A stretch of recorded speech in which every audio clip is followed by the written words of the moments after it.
PEGI 16.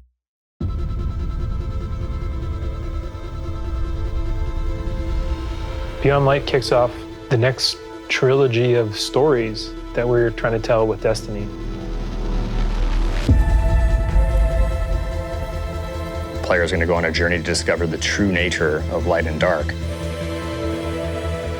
It's the beginning of players learning more about the darkness, and in fact going so far as to wield it.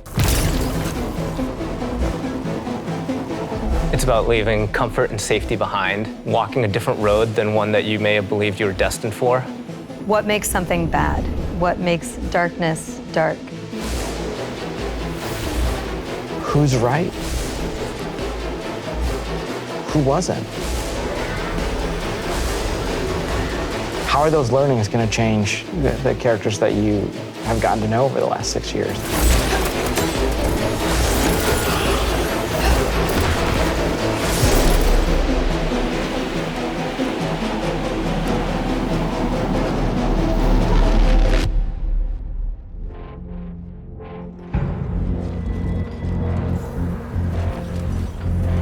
Beyond Light's really the beginning of a new adventure. Guardians, for the longest time, have been bathed in the light, sort of this altruistic force fighting back evil. And now we're starting to move into that gray area between the light and dark. If the darkness reaches out, we must reach back. I will not sanction this. In Season of Arrivals, the Vanguard is divided. You have some characters telling you, we should fight these ships, and we have other characters who are saying, no, we should find out what they want. We should get to know them and understand more. But it definitely comes to a head.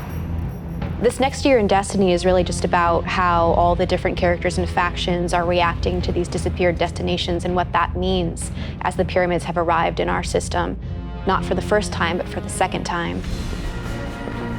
We're going to see the return of a character who's been absent for a pretty long time in The Stranger, and boy, does she have a lot to say, and she has a lot of time to explain. When I know more, you'll know more. She has shown up to encourage us to take on the darkness, and the only way to truly stop it is to work with it. And here comes our guardian, right on time. Why did the darkness invite us here? Europa is literally like a time capsule. Europa is huge. Killer destination, freezing cold. Desolate. Some of the most beautiful spaces I've ever seen in a video game. There was a lot built on Europa during the Golden Age, and a lot of that was built underground. Clovis Bray had some research facilities there, really pushing the limits of technology and innovation there, maybe stepping into some things that we shouldn't have. Under the ice, all kinds of secrets. I'm so excited for what players are going to find.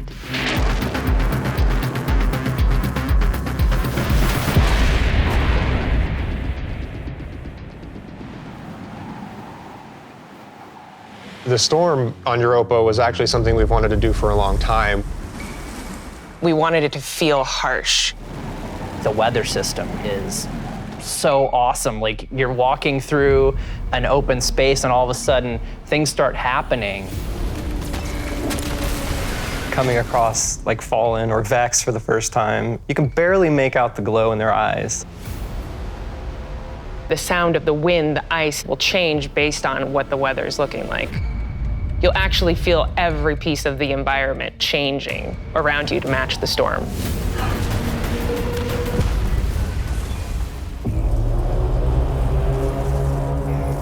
Europa itself is a pretty foreboding place. Aramis is there in advance of us, and she set up a forward base. She has lieutenants who have gotten their hands on stasis, gotten their hands on the darkness, and they're learning to wield it. One by one, we will rise again. And so I think her motivations are really interesting too. Today, we begin breaking free from our chains. Aramis really challenges a lot of the ways that we think about light and darkness. She's going to make you think about your relationship with the Traveler. She's a compelling leader, and she has a vision. And especially after the collapse of their society, people, I think, the Fallen wanted someone to follow. Is the light going to be enough? I think we've seen that we need some new tools to fight our enemies with.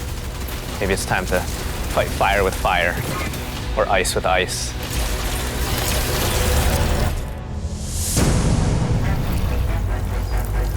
Stasis is, not just a set of new supers, but it's a new damage type.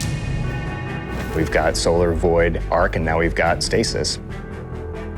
The idea for Stasis all really came back from the gameplay idea of freezing someone. That was kind of the theme that everyone kind of rallied behind.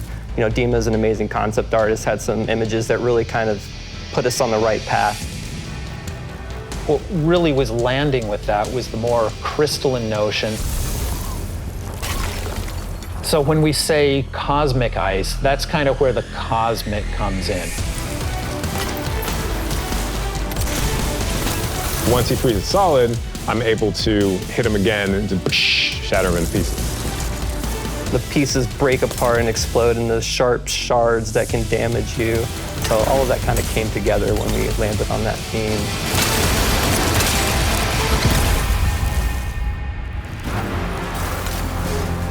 Stasis is going to not only change the way that you can attack or approach combat, there's also some really great ways that you can upgrade it.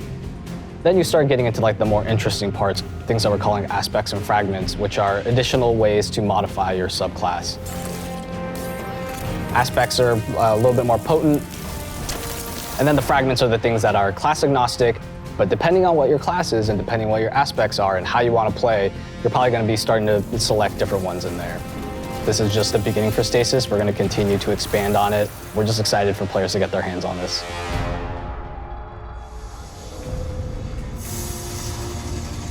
When we're creating a new palette like Stasis, we do what we call a source jam. Everyone on the team blocks out about a week where we can say, okay, you're going to go out into the world, microphone, recorder, record anything that reminds you of cosmic ice.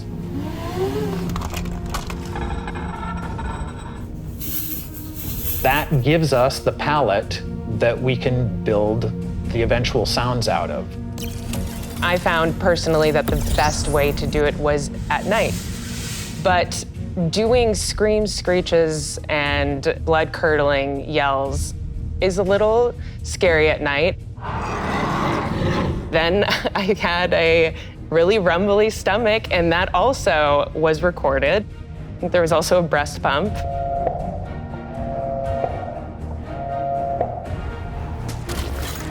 You have to make use of what you got.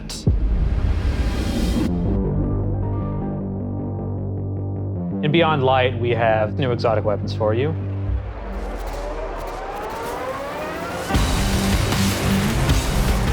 No Time to Explain is coming back. Instead of just being the gun that refills your magazine when you land precision hits, you actually get a little time portal, and it starts spitting out rounds alongside you. You can actually have that on top of the Arc Soul, so you can be your own little mini firing squad you build for it. Another one we have is the Lament. It uses up your sword's energy to give yourself a new combo that ends up in a big spinning slash. Probably the largest selling point for a lot of people is that it slices right through barrier champions. I think the largest draw for most people is actually going to be the fact that it is a chainsaw sword. Maybe. Yeah.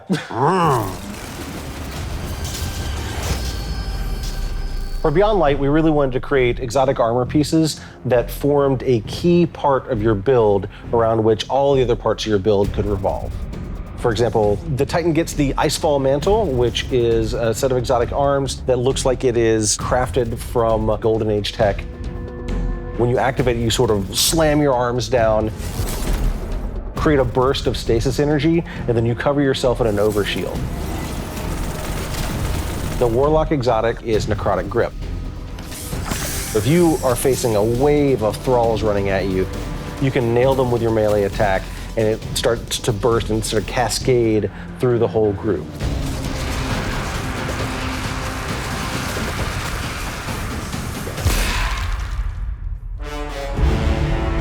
There's a lot there for newcomers coming in too. If you've got a friend who hasn't tried it out, it's a really great time to jump in on New Light, that entry experience for free players.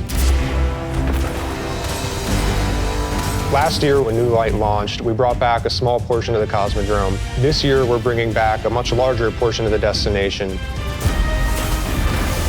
It takes some of the experiences that started with original Destiny 1, but puts them and stitches them together in a different way and adds new things and tells a different story. What you're going to meet in this new opening experience is a character with not one, but two names from Fast and the Furious, Shah Han. Thank the light. I didn't think we had other Guardians on patrol here. What I love about the Cosmodrome is it feels like Destiny distilled.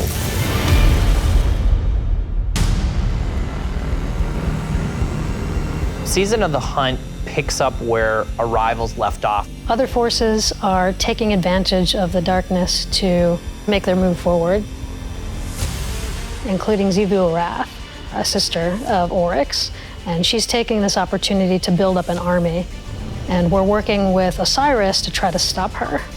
Osiris goes out, stumbles across these hive growths that are driving combatants crazy. Osiris is in trouble, and of course, you're his only hope.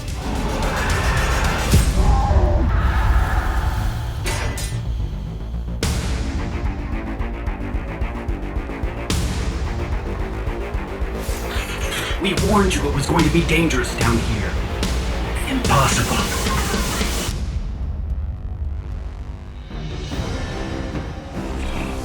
We finally catch up to what we saw at the end of Forsaken, where we saw Aldrin being brought back to life by a ghost. Aldrin, who now refers to himself as Crow, he doesn't know what he did.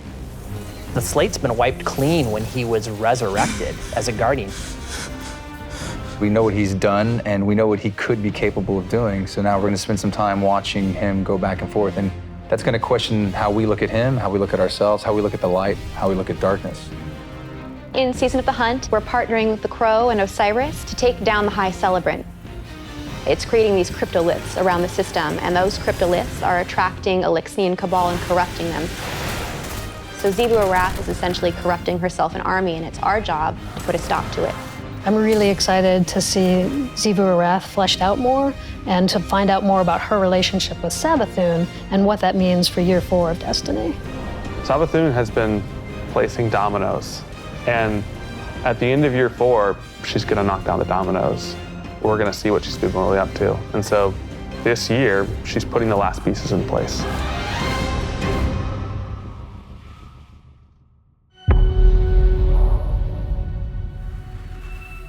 Destiny is just a really incredible world, and there are so many stories for us to tell. We have a lot to look forward to, beyond Light, then the Witch Queen, and then Lightfall, and all the seasonal content between. We feel like we've got a really great way to bring people together. Working through COVID and working through some of the other turmoil in the world right now has been really challenging. I have to admit, I've been pleasantly surprised with how well we've been able to get things done. We're committed to your characters and your community of players. We want to meet you where you are. I think the thing that excites me the most about Destiny's future is how much it's rooted in where we come from. Seeing villains revealed and finding out secrets that we've been hinting at for years. When I look at the team that we're building and continuing to grow and hire, the new leaders that are coming up in Destiny, that gets me super excited. Destiny's best days are ahead of us.